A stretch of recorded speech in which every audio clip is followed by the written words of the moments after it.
Hey everyone, today I want to talk to you about our marketplace at WeMakeDanceMusic.com. As lately, many of you guys have joined both on the buying side and the selling side. But what do I mean?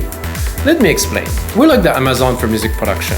We have currently over 500 creators who sell their assets on our website, while others who need the assets for this purpose buy them from us. So, what can you buy and sell? First of all, templates. We have the largest collection of templates for all popular DAWs.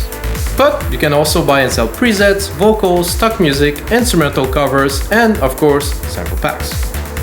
When you purchase templates and stock music and other assets, you can use them in many different ways. What we did is we created 3 types of licenses so you can use in very innovative and creative way. Our regular license is perfect if you're learning or for personal use, non-profit. This is a great one.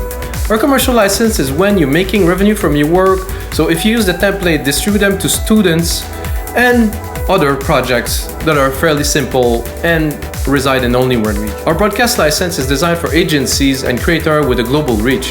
For any media, from film to video games, this one offers the most flexibility for large-scale projects. So there's something for everyone. The best part, our templates are incredibly flexible. We can adapt them to your need in just minutes. Any question? Check out the comment below for more details on our licenses and how our marketplace works, and do share any questions you might have.